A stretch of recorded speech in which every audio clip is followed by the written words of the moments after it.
Friends, இன்றைக்கி market போயிட்டு வந்தோம். வர்ற வழியில் கடலை வச்சுருந்தாங்க. நல்லா குண்டு குண்டுன்னு அழகாக இருந்துச்சு.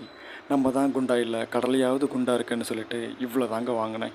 20 ரூபா 1/4 கிலோ வாங்கிட்டு வந்து தண்ணியில் ஊற வச்சுருக்கேன்.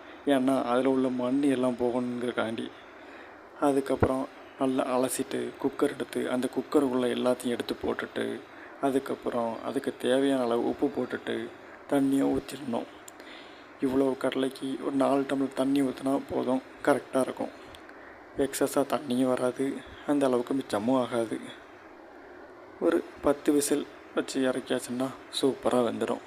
அப்படியே இறக்கிட்டு சூப்பராக ஒரு டீயை போட்டு சைடில் இதை வச்சு சாப்பிட்டோம்னா அவ்வளோ சூப்பராக இருக்கும்.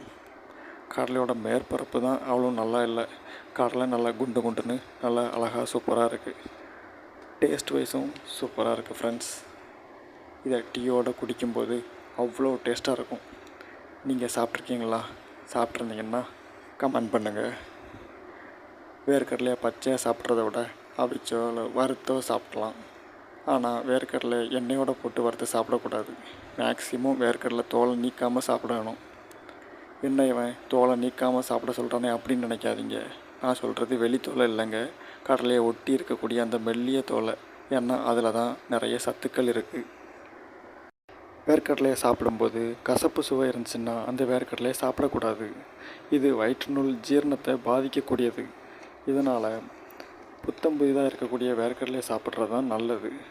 வேர்க்கடலை தொடர்ந்து சாப்பிடும்போது பித்த அமிலங்களின் உற்பத்தியில் குறுக்கீடு செய்வதன் காரணமாக பித்தப்பை கற்களை தடுக்க உதவுது. கடலையை இப்படி கொஞ்சம் உரித்து வச்சு அது கூடயே கொஞ்சம் கருப்பட்டியை சேர்த்து வச்சு சாப்பிட்டோம்னா உடம்புல இருக்கக்கூடிய பித்தத்தன்மையெல்லாம் நீங்கிடும். சாப்பிட்றதுக்கும் டேஸ்ட்டாக நல்லாயிருக்கும். நீங்களும் இந்த மெத்தடில் சாப்பிட்டு பாருங்கள் ஃப்ரெண்ட்ஸ். மீண்டும் சந்திப்போம். Bye bye from Siva Sakthi.